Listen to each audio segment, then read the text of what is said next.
My fiancé dumped me over my job, but was shocked when I kicked her out of my house, took back the ring, and found out she was dating my cousin. My ex-fiancée Laura dumped me out of nowhere, and honestly, I'm still trying to figure out what the hell happened. I thought everything was good between us. Like, yeah, we had our ups and downs, but who doesn't, right? We'd been together for 4 years, planning to get married, and then, boom, not that word, but you get me. She tells me we need to break up. Her reason? My job. Yeah, you read that right, my damn job at my family's restaurant. Now, I get it, my hours are kind of weird. I work evenings, and by the time I'm home, she's already been off work for like 3 or 4 hours. But this isn't news. She's known this since day one, like before we even got engaged. She knew my schedule was all over the place. I work late shifts Tuesdays, Wednesdays, Thursdays. I'm there from 4:30 to 9 p.m. Fridays and Saturdays, a little later. But it's not like I'm never around. We had Sundays, some mornings, and even most of Saturdays before my shift started. I didn't think it was that big of a deal. But Laura? Nah. She starts talking about how we barely see each other and that I need to find a new job because she's tired of waiting around for me to get home every night. She works 7:30 a.m. to 6 p.m., so she gets off way earlier than me, and I guess she didn't like having to fill that time alone. I mean, it sucks, sure, but I always thought we were making it work. I even offered for her to work with me at the restaurant. I thought it was a pretty solid idea. We could spend more time together. She wouldn't be bored waiting around, and we'd save up more money for the wedding. But nope, she shot that down quick, said she didn't feel comfortable working for my parents. Okay, cool, fine, whatever. I respected that. I didn't push it because I didn't want her to feel awkward or anything, but then she kept bringing up my job every few weeks. It was like, when are you going to find something better? Or I just don't see how this is sustainable. It started to get on my nerves because, like, how many times do I have to say I'm happy where I'm at? I love working for my family. The restaurant's been in the family for years, and yeah, the hours are long sometimes, but it's worth it. So one night, she just sat me down and was like, Ethan, I can't do this anymore. I thought she was kidding at first, but nope, she was dead serious. She told me that if I wasn't going to change jobs, she couldn't see how we could ever get married. It totally blindsided me. I tried to tell her that we could figure it out, like maybe there's a way to balance things better, but she wasn't having any of it. She said she needed more from me. More time, more effort, more commitment to our future, whatever that means. I told her I was committed. I mean, we were literally planning a wedding, so how much more committed can you get? What really stung is that she said she felt like I didn't care enough about her needs. Like, excuse me? I've been busting my ass working late shifts so we could save up for our future. It's not like I'm out partying or ignoring her, I'm working for us. I thought that would count for something, but apparently not.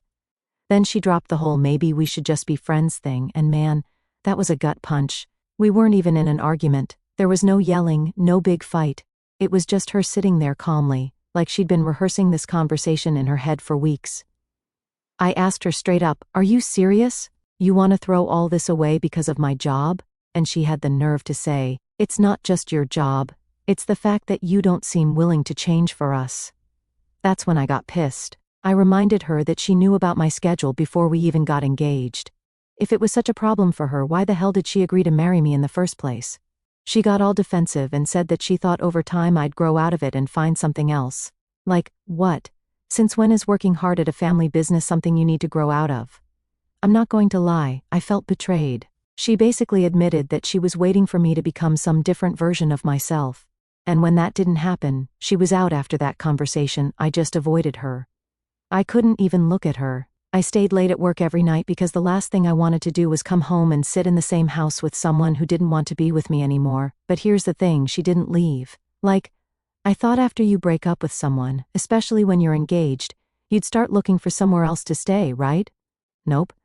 She kept acting like nothing had changed, like we were just roommates now or something. Every time I came home, she was there, chilling on the couch, watching TV, like everything was fine. It made me feel sick, honestly. How could she break up with me and still live under my roof like nothing happened? So one night I finally told her, "Laura, you need to move out. We're not together anymore, and this isn't working for me." And get this, she looked at me like I had two heads. She was like, "Are you serious? You're kicking me out?" I told her, "Yeah, I am. We're not getting married anymore, so what's the point of living together?" She tried to guilt trip me, saying she had nowhere to go and that I was being heartless for making her leave. At that point, I was just done. I told her she could stay with her parents until she figured things out, and then, to top it all off, I asked for the ring back. You'd think I just slapped her or something. She freaked out, saying I gave it to her and that I couldn't just ask for it back. I told her straight up, that ring was for our wedding, and since we're not getting married, I want it back. She called me greedy, said I could afford another one if I really loved her, and that I was being an asshole for trying to kick her out after all we've been through. At that point, I couldn't even argue anymore. I just wanted her gone. So, after I told Laura she needed to move out, things got real awkward real fast. I mean, you'd think she would have just packed her bags and left, right? But nope. She stuck around like she was waiting for something. At first I thought she was just dragging her feet, trying to figure out where to go. I mean, it's not like she didn't have options. Her parents lived nearby, and she's got friends she could crash with. But instead, she just stayed, and I got to tell you, those few days after the breakup were the most uncomfortable days of my life. We were living like strangers in the same house. She'd sit on one side of the room, I'd be on the other, and it was just this weird silence. No one wanted to be the first to talk. I'd get home from work, and she'd already be there, watching TV or doing her thing. But it felt like this giant elephant was sitting between us, and neither of us wanted to deal with it. But then it got worse. One day, I come home, and Laura is sitting at the kitchen table with my mom. Yeah, you read that right, my mom. Apparently, she had called my mom over without even telling me. So, I walk in, and they're sitting there, having coffee like everything's totally normal. I was so confused. My mom looks at me and goes, "Ethan, we need to talk." I was annoyed at that point, but I tried to keep calm. I mean, it's my mom, right? I sit down, and Laura starts telling her side of the story, saying she doesn't have anywhere to go, and how it's unfair that I'm asking her to move out so soon after the breakup. And then my mom, bless her heart, starts suggesting that maybe we should work something out, and that Laura could stay for a bit longer while she figures things out. I couldn't believe it. Like, what? I just stared at them for a second before saying, "Mom, we're not together anymore. Why would I let her stay here?" My mom, always the peacekeeper, goes, "Well, she needs time to figure things out. It's not easy to just up and move, you know." I tried to stay calm, but I was fuming inside. I mean, yeah, it's not easy, but we broke up. We're not a couple anymore, so why should I have to put up with this? I looked at Laura and said, "You've had time. It's been almost a week. You need to leave." And then, of course, Laura gets all emotional, saying she thought I was better than this, that she never expected me to just toss her out like trash. She even starts tearing up in front of my mom, and I swear it was like she was trying to make me look like the bad guy. My mom at this point starts trying to smooth things over, saying, "Ethan, maybe you could give her a little more time. You two were together for so long, it's not easy to just end things like this." I couldn't believe what I was hearing. My own mom was taking Laura's side. I love my mom, but this was not her call to make. I told her straight up, "Mom, this isn't your business. Laura and I are done. She needs to go." And that's when Laura pulls the ultimate guilt trip. She looks me dead in the eyes and says, "If you really loved me, you wouldn't be doing this. I thought you cared about me." Man, that hit me hard. I didn't want to be the bad guy here, but at the same time, how long was I supposed to let this drag on? She's the one who ended things, not me, and now she's trying to flip it like I'm the one being unreasonable. I stood my ground, though. I told her, "I do care, but we're not together anymore, and this isn't your home. You need to move on." Laura stormed out of the room, and my mom just sat there, looking all disappointed, like I was the one who messed everything up. She gave me this look and said, "I just hope you're doing the right thing." That messed with me for a while. Like, was I being too harsh? Should I have given her more time? But then I thought about how she'd been dragging this out, trying to stay in the house, making me feel uncomfortable in my own place, and I knew I wasn't in the wrong. This was my house, my space, and she was just trying to manipulate the situation to make herself the victim. The next day, I come home, and Laura is gone. Her stuff's still there, but she's not home. At first, I felt this huge relief, thinking maybe she finally decided to move out. But nope, it was just another game. She comes back late that night, acting all nonchalant, like nothing happened. She didn't say a word to me, just went straight to the bedroom and shut the door. At this point, I was done. I couldn't deal with this anymore. I texted her, telling her she had until the end of the week to get her stuff out and leave, or I was going to start the eviction process. I know it sounds harsh, but what else was I supposed to do? She wasn't taking me seriously, and I wasn't about to spend another week living in this weird, messed up situation. And get this, she texts back, I can't believe you're being like this. I thought we could at least be friends, but you're treating me like I'm some stranger.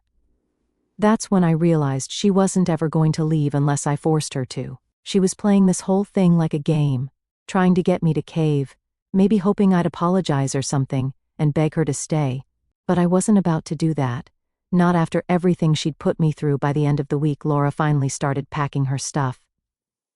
It was like this big dramatic scene. Every time she moved a box, she'd huff and puff, making a show of it, like she wanted me to feel sorry for her. But I didn't. I mean, I felt bad that things ended the way they did, but I wasn't about to let her stay just because she didn't feel like moving. And then came the ring. The damn ring. I thought we were done with that conversation, but nope, she tries to pull it again, saying, I can't believe you're actually asking for the ring back. You know I cared about you. I didn't even argue this time. I just told her, we're not getting married. The ring was for the wedding. No wedding, no ring. She gave me this look, like I was the biggest jerk on the planet. But she finally gave it back. And honestly, when she handed it over, I felt this huge weight lift off my shoulders. It was like the final chapter of our relationship was closing, and I could finally move on. Now, it's been a few days since she left, and honestly, I feel better than I have in months. It's weird not having her around, but it's also kind of freeing. I don't have to walk on eggshells in my own house, and I don't have to deal with her trying to guilt trip me every 5 seconds. Do I miss her? Yeah, a little, but not enough to go back to that mess. Sometimes things just need to end, and dragging them out only makes it worse. Update 1. After Laura finally moved out, I thought things would settle down, right? Like, we're done, she's gone, I can finally get back to normal. But man, I was wrong. Things got weird real fast. First off, I didn't even realize how much stuff she had left behind. It was like every room in the house had some random item of hers. I'm talking about clothes, books, even her toothbrush was still in the bathroom. I wasn't going to touch it at first, but then a couple of days went by, and I was like, okay, this is getting ridiculous. So, I started packing up her things and putting them in boxes. Figured I'd drop them off at her parents' house or something, be done with it. But then, while I was going through her stuff, I found something that threw me off. I don't even know how to explain it, but I found this notebook she had hidden in one of her drawers. Now, I'm not the kind of guy who snoops through people's stuff, but, I mean, she left it here, right? So I opened it, and it was like this whole diary of complaints about me and our relationship. Stuff like, Ethan never listens to me, he doesn't care about my feelings, why can't he just get a normal job like other guys? It was like reading a list of everything she hated about me, and I got to be honest, it messed with my head. I know relationships aren't perfect, but seeing all of that written out, page after page, was rough. I had no idea she felt that way. I thought we had our issues, but I didn't think it was that bad. And the worst part? She wrote about how she'd been thinking about breaking up with me for months, but was just waiting for the right time. Like, what does that even mean? The right time to end someone's life plans? I couldn't believe she was sticking around, pretending everything was fine, when in reality she was already halfway out the door. So after reading all that, I just felt this weird combination of anger and sadness, like I knew the relationship was over, but finding that notebook made it so much more real. It wasn't just a breakup because of work schedules, it was like she had been mentally checked out for a long time, and I didn't even see it. I sat there for a while, just staring at the pages, trying to figure out if I missed something or if I'd been completely blind this whole time. And then it hit me. She never really wanted to marry me. She just wanted me to be someone I wasn't. She wanted me to quit my job, change my life, and become this ideal version of myself that didn't exist. No wonder she broke up with me. I could never live up to what she wanted. I put the notebook away and tried to distract myself, but it kept eating at me. I couldn't stop thinking about everything she wrote. It was like this nagging voice in the back of my head, reminding me that maybe I wasn't good enough, That's the thing about breakups, they make you question everything. You start overanalyzing every conversation, every argument, every time you said I love you, and wonder if any of it meant what you thought it did. A few days later, Laura texts me. I hadn't heard from her since she moved out, and honestly, I wasn't expecting to. But her text wasn't what I thought it would be. She didn't want to check in or talk about the breakup. Nope, she wanted to come by and pick up a few things. Like, okay, you've already been gone for over a week, and now you want to come back and get your stuff? I agreed but told her to give me a heads up before she came over. I didn't want any surprises. The last thing I needed was to walk in and find her there without warning. So she comes over and it's as awkward as you'd imagine. She barely looked at me when she walked in, just went straight to grabbing her stuff, like she couldn't wait to get out of there. I was standing in the living room trying to act normal, but the whole situation felt so off. Like, we'd shared this life together. We'd been planning a wedding, and now it was like she was just a stranger coming to collect her things. But then something weird happened. As she was grabbing her stuff, she stopped and looked at me for the first time in days. We actually made eye contact, and she just stood there, like she wanted to say something but couldn't get the words out. I don't know why, but I felt like I had to say something, so I asked, "Is everything okay?" And then she said something I'll never forget. She goes, "I didn't want it to end like this. I didn't know how to respond. What was I supposed to say? We're already here, it's already over." I just stood there, not knowing what to say, and she looked at me like she was waiting for me to fix everything. But I couldn't.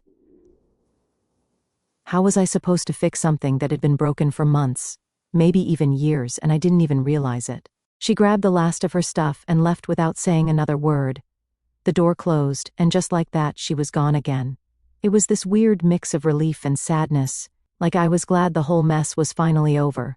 But at the same time, it felt like this huge chapter of my life had closed, and I wasn't ready for it. After she left, I did something I never thought I'd do. I called up a therapist. I know, sounds dramatic. But I couldn't shake the feeling that maybe there was something wrong with me. Maybe I missed something huge in our relationship, or maybe I just wasn't cut out for this whole long-term commitment thing. I wasn't sure what to expect, but I figured talking to someone outside of the situation might help. Turns out, talking to someone who doesn't know you or your ex is actually pretty helpful.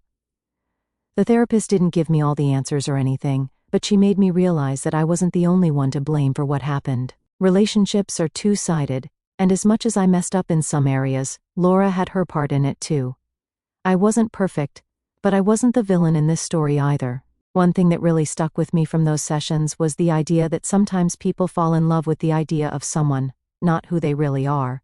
And looking back, I think that's what Laura did with me. She wanted me to be this version of myself that didn't exist, and when I didn't become that person, she started to check out.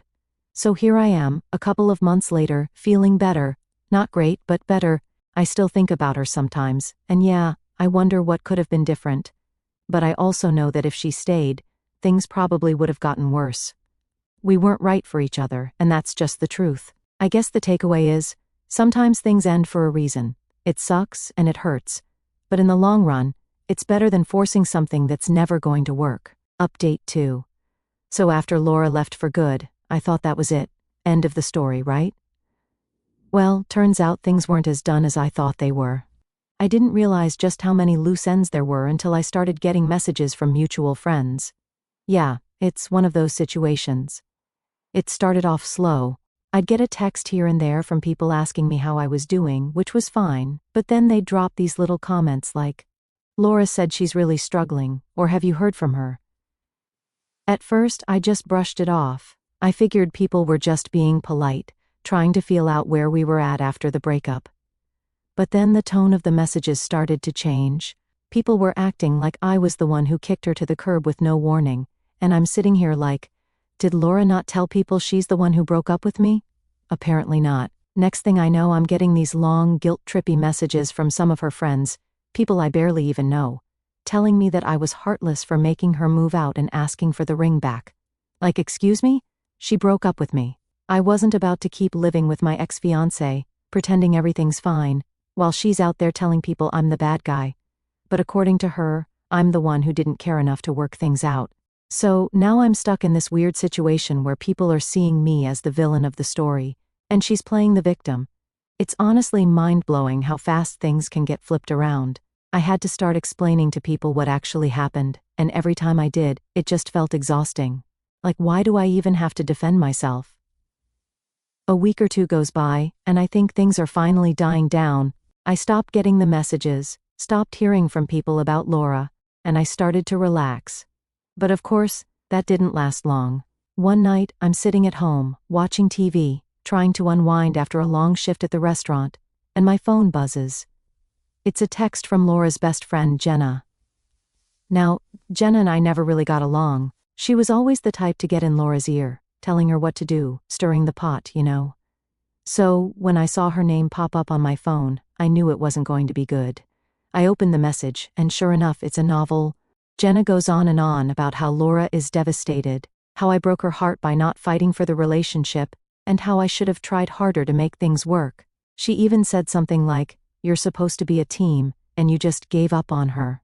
I was so angry I could barely even respond. But I did. I texted her back, and I kept it short and simple. I said, "Laura broke up with me. She's the one who wanted out. I'm not going to beg someone to stay when they don't want to." Of course, Jenna didn't leave it at that. She kept texting, trying to guilt-trip me, saying how Laura was hurting and needed time, and maybe if I reached out, things could be different. But I wasn't having it. I told her straight up, "We're done, it's over. Let it go." That was the last time I heard from her for a while, anyway. Then, one day, I'm at the restaurant, just trying to get through the dinner rush, when my mom comes over to me with this look on her face.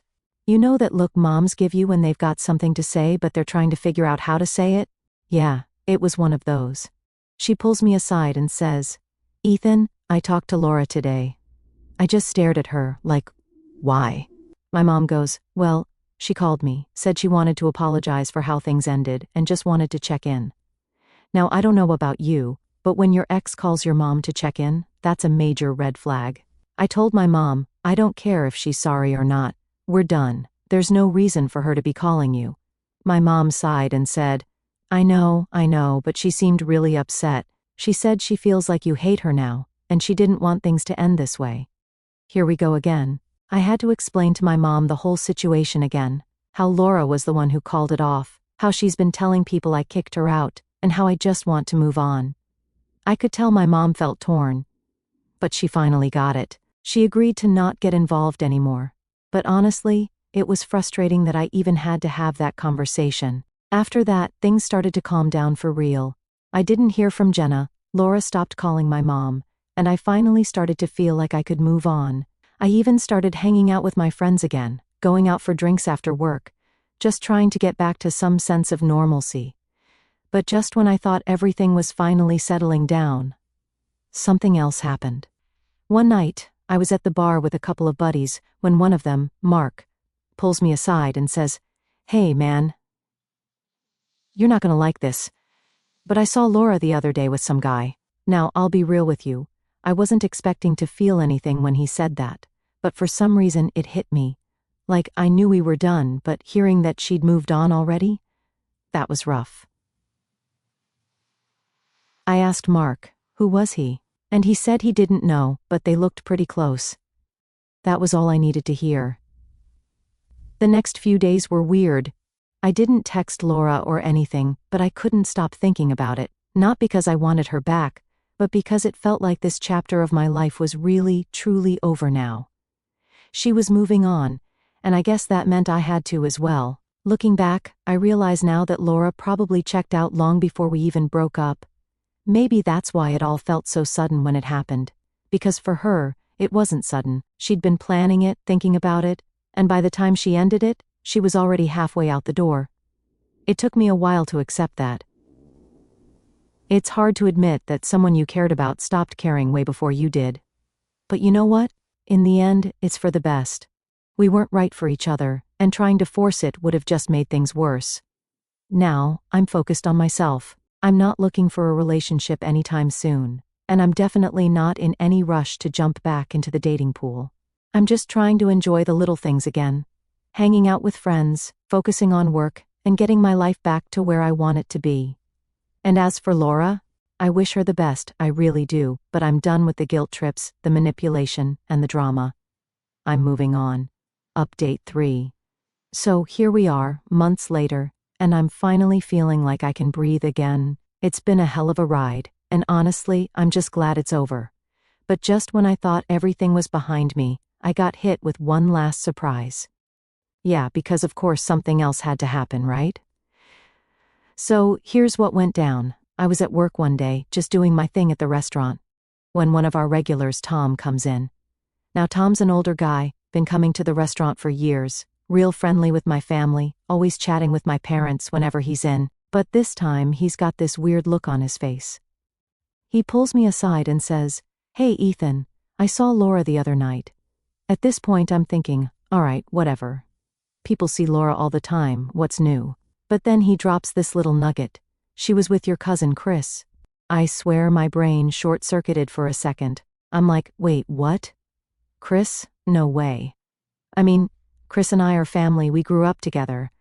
There's no way he'd be hanging out with my ex-fiancée, right? But Tom was dead serious. He goes, "Yeah man, they were at that new bar downtown, seemed real close if you know what I mean."